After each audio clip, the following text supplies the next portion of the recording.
The truth didn't break me all at once. It unraveled strand by strand until everything I thought I knew about my life was undone. For 20 years, my wife Laura and I had built a life that felt solid, timeless, the kind of bond you think can withstand anything.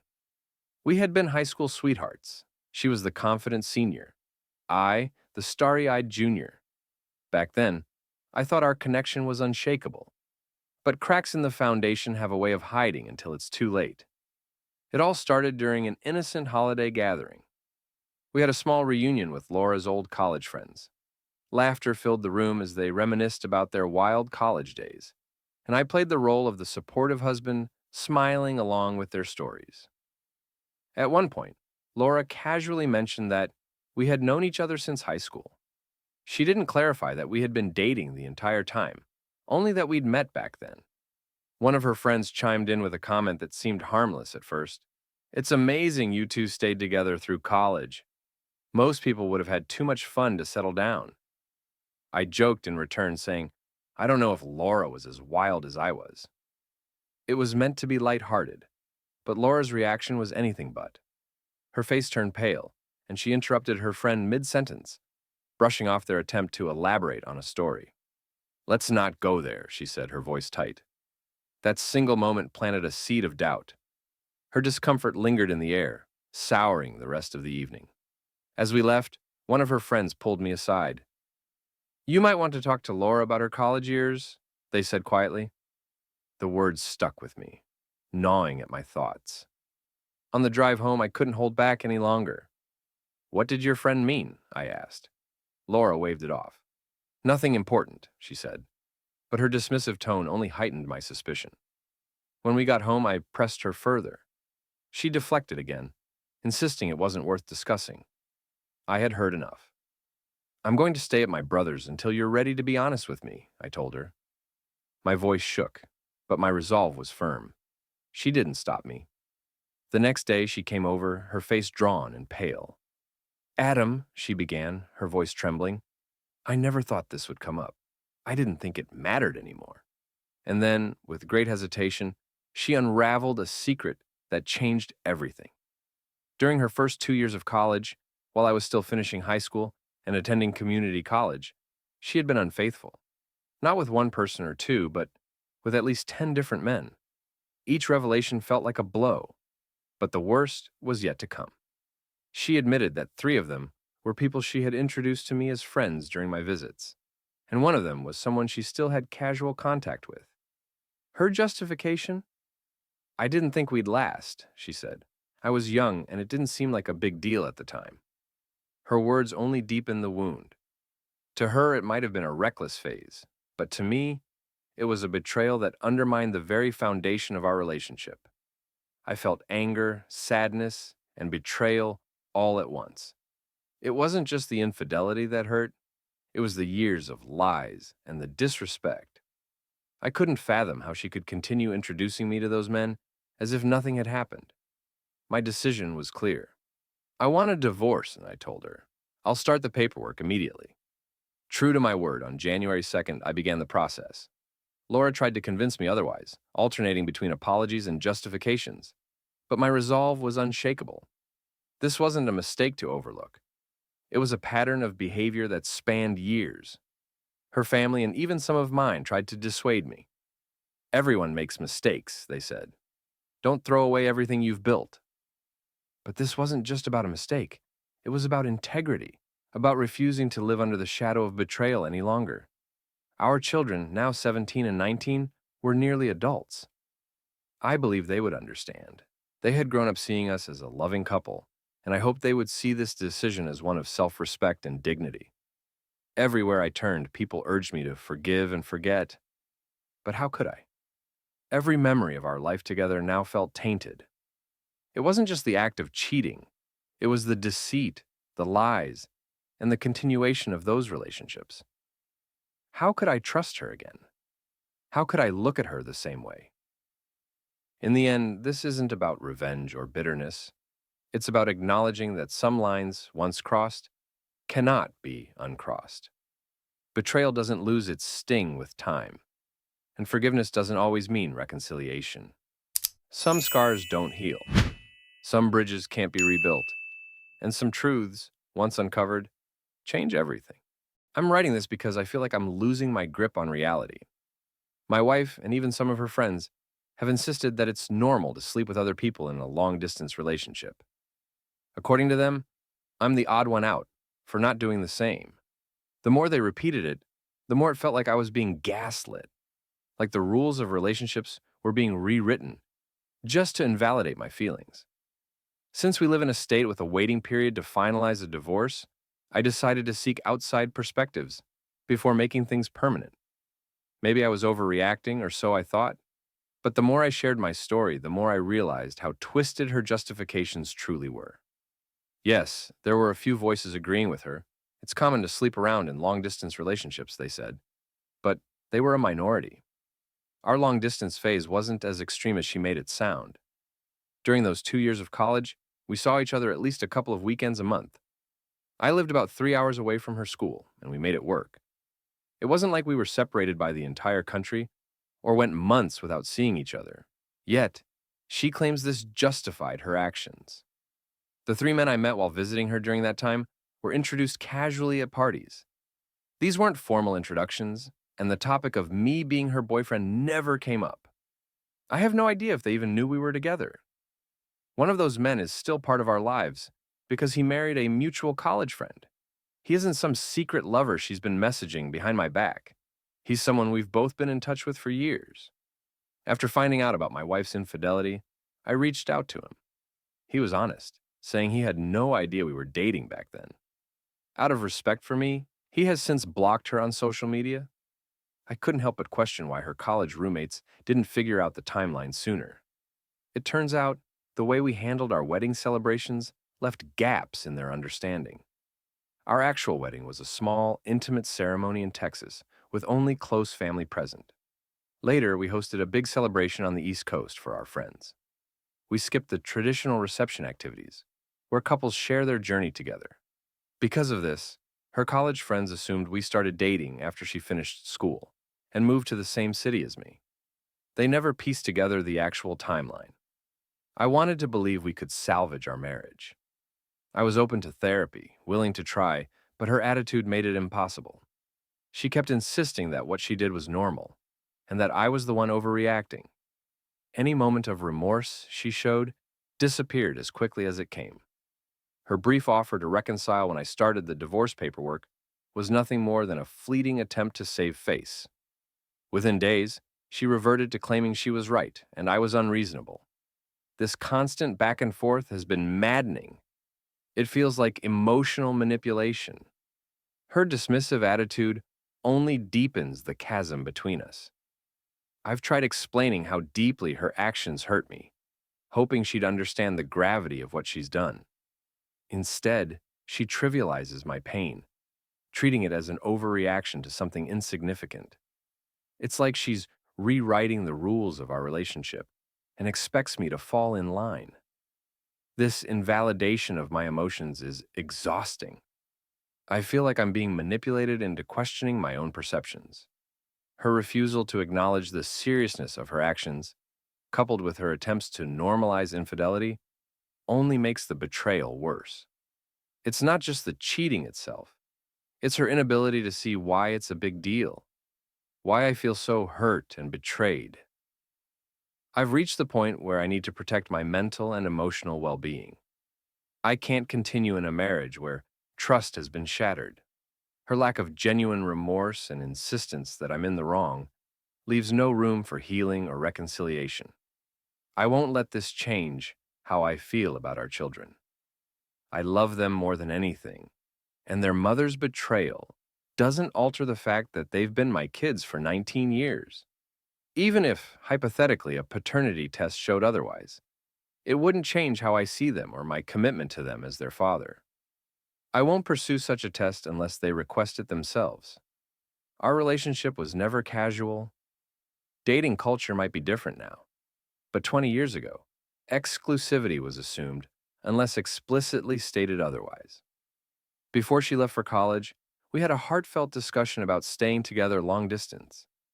She was adamant about us remaining faithful, even joking that her father would come after me if I so much as looked at another girl. That joke carried weight. It wasn't just humor, it was a promise. When my senior prom came around, she couldn't attend because she was away at school. I suggested going with a platonic friend, but Laura was upset at the idea. Her reaction made it clear how much our relationship meant to her. I ended up skipping prom altogether, choosing instead to spend that evening with her. We might not have used the word exclusive, but our actions and discussions left no room for doubt. After everything, I followed up with the friend who initially told me to have an honest conversation with Laura. What she revealed left me reeling. According to her, 10 men might actually be a low estimate. She even mentioned there had been a pregnancy scare during those years. These revelations only deepen my conviction. This isn't about revenge or pride. It's about standing up for myself and refusing to accept a relationship built on lies and disrespect. Some lines, once crossed, cannot be uncrossed. The realization that the number of men wasn't the issue only deepened the sting of betrayal. What truly devastated me was my wife's inability to comprehend why her actions had shattered me. Throughout our conversations, her dismissive attitude stood out like a glaring neon sign. She consistently downplayed my feelings, dismissing them as overreactions to what she insisted was totally normal behavior. For her, it seemed the act of infidelity itself wasn't the problem. It was my refusal to accept her perspective that caused friction. When I finally made it clear I was serious about filing for divorce, her reaction wasn't one of remorse or regret. Instead, she became defensive and angry, more concerned with the consequences of my decision than the pain she had caused. She didn't offer solutions or make any genuine attempts to repair our relationship until I had already taken legal steps. Even then, it wasn't about fixing the damage. It was about mitigating the fallout. This lack of sincere remorse solidified my belief that she didn't understand the depth of her betrayal. Her dismissive attitude left me with no choice but to move forward. This wasn't just about infidelity, it was about her ongoing disregard for my emotions and our marriage. As I worked through the logistics of separation, I tried to keep our children's well-being at the forefront. They're older now, 17 and 19, and I've spent years preparing for their college and post-high school expenses. I believe we can manage co-parenting effectively. Both Laura and I are financially stable and earn good incomes, which should help mitigate potential conflicts. At this point, therapy feels less about saving our marriage and more about finding closure and establishing a framework for co-parenting. I hired a lawyer to draft an intent to separate document, which was sent to her via certified mail. This wasn't the official start of divorce proceedings, but a preliminary step to ensure she had the opportunity to seek her own legal counsel if she wanted to contest the terms. The actual divorce process will likely take months, but the intent was clear. This marriage was over. I've been staying at my brother's house while figuring out a more permanent living arrangement. The dinner with her friends happened on December 26th. That same night, I left to give her space and to process everything. Over the next few days, we had multiple conversations. What became painfully clear was her complete lack of acknowledgement that she had done anything wrong. If she had shown even a shred of genuine regret or consideration for my feelings, I might have hesitated. Instead, her dismissive attitude pushed me to act quickly. By the time I filed the intent to separate paperwork, it was clear that her concern wasn't for the marriage or the hurt she caused, but for the consequences she might face. This realization strengthened my resolve. Even now, as we navigate the early stages of separation, her attitude hasn't shifted meaningfully. We are not yet legally divorced, but I've made it abundantly clear that this process is underway. In the weeks that followed, more details about her college years came to light. Conversations with her former roommates and our therapy sessions uncovered a tangled web of half-truths and omissions. Her roommates admitted they had suspected something was off during college, but didn't intervene because Laura assured them we had worked things out. One roommate, the one who had pulled me aside at the dinner, felt particularly uneasy that Laura had kept these secrets from me all these years. Regarding the men she was involved with, some of the introductions were unintentional. One of the men she had been with later dated and eventually married a mutual friend of ours from college. This was the man she had remained in contact with. During therapy, Laura initially tried to shift the blame onto me, claiming I had pushed her into those situations by wanting to attend college parties. She argued that she hadn't planned for me to meet those men, but couldn't avoid it when they showed up at gatherings. While her explanations might lessen the intentionality of her actions, they didn't erase the disrespect. The complexity of this situation, the web of lies, omissions, and rationalizations, has made it incredibly challenging to process. Her friends suspected but didn't intervene, and Laura managed to maintain this facade for years.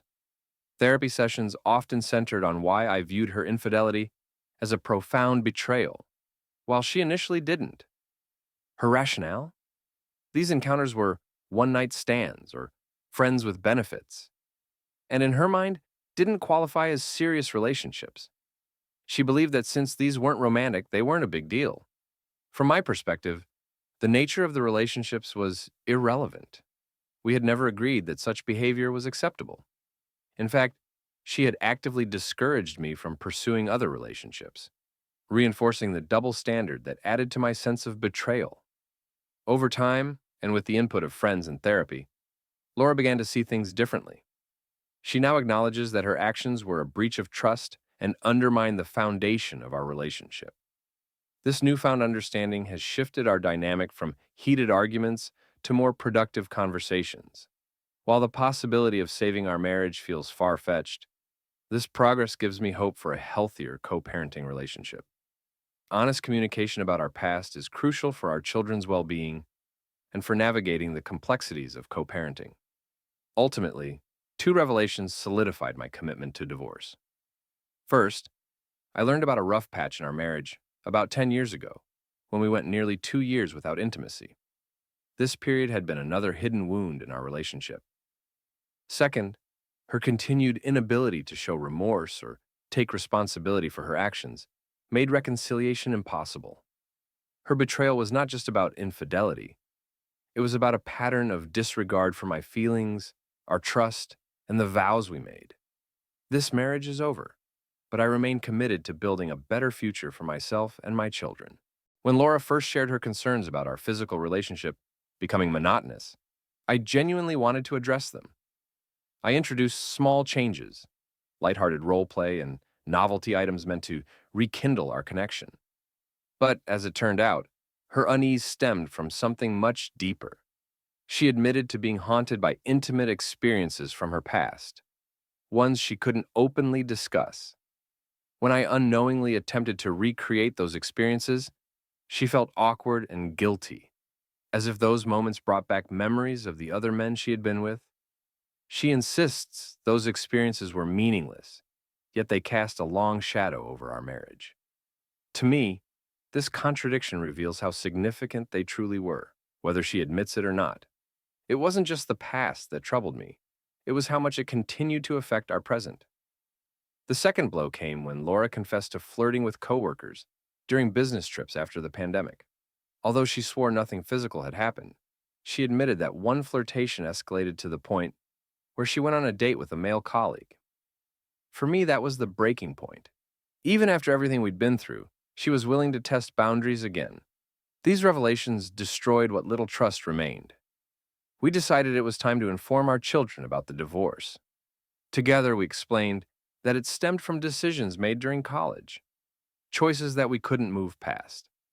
During the conversation, my 19-year-old daughter, currently in college herself, directly asked if I had been unfaithful while Laura and I were long distance.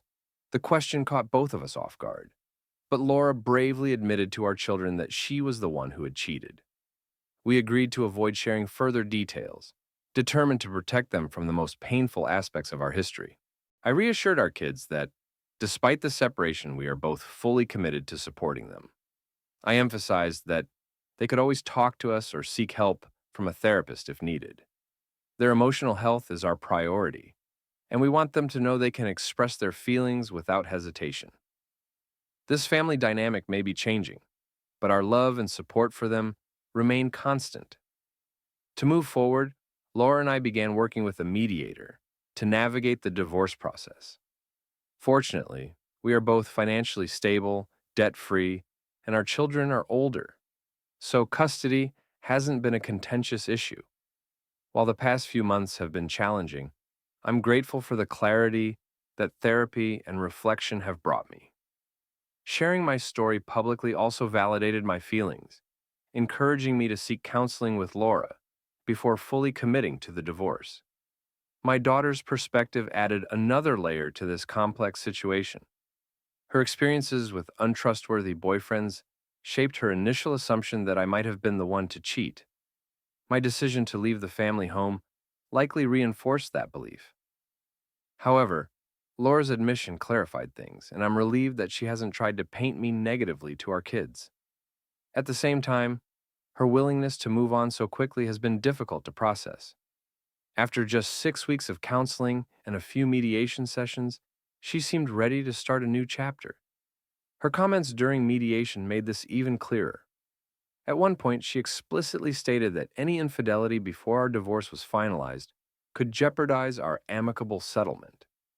The irony of this statement wasn't lost on me, given that our marriage's collapse was rooted in infidelity. Still, her annoyance at the topic showed how eager she was to move forward. I've been staying at my brother's house while searching for a permanent living arrangement. It's not ideal, and I suspect my current living situation might be hindering Laura's ability to fully move on. Despite this, I remain focused on wrapping up the divorce amicably.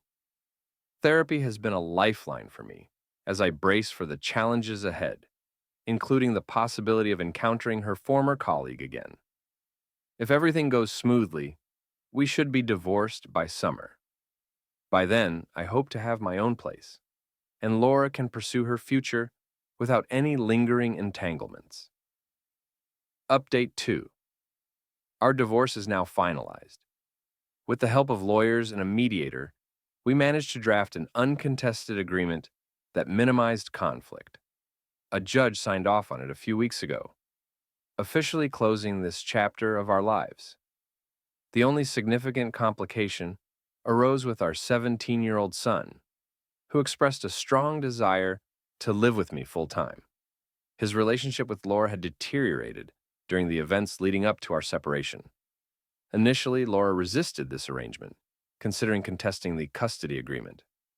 But after heartfelt discussions with our son, she eventually conceded, recognizing that forcing the issue would only create more tension.